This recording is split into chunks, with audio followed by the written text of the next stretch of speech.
Tuneli i luftës së ftohtë në Gjirokastër po tërheq gjatë kësaj periudhe një numër të lartë vizitorësh. I ndërtuar si një prej dëshmive të rëndësishme të periudhës së luftës së ftohtë, tuneli vijon të jetë një nga atraksionet që zgjojnë kurreshtjen e turistëve vendas dhe të huaj. Mes vizitorëve janë edhe turistë nga Spanja, të cilët kanë zgjedhur të eksplorojnë tunelin dhe të njihen nga afër me historinë e tij. Për ta vizita përbën një eksperiencë të veçantë, duke u dhënë mundësinë të zbulojnë një tjetër pjesë të historisë dhe trashëgimisë së Gjirokastrës.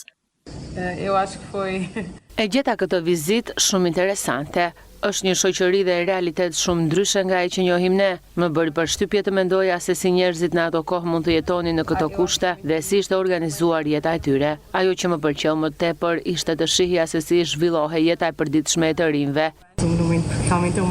Vizita në këtë tunel ishte një eksperiencë tepër interesante. Nuk isha parë diçka të tillë dhe më bëri shumë përshtypje historia që fshihet pas këtij vendi. Pra, ajo që mbart. Është interesante të kuptosh se si jetonin njerëzit në atë periudhë dhe veçanërisht të rinjt.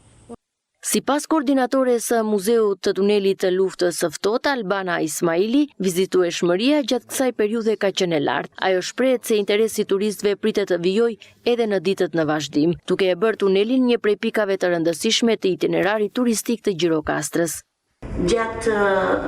Gjatë këtij muaji në tunelin e luftës së ftohtë ka pasur një vizitueshmëri goxha të mirë, duke qenë se jemi në kulmin e pikut veror të qytetit dhe kemi vizitueshmëri nga gjithë bota, por edhe nga vendasit. Vizitorët që vinë pranë këtij tuneli janë njohur pak a shumë nëpërmjet mediave sociale, internetit për historikun e këtij tuneli, por duke frekuentuar vetë përjetojnë atë ndjesinë origjinale të luftës, sepse tuneli është në gjendjen origjinale siç ka qenë dhe historiku i treguar nga guidat e tunelit e bën më interesante vizitueshmërinë këtu dhe disa objekte origjinale që kanë mbetur nga koha.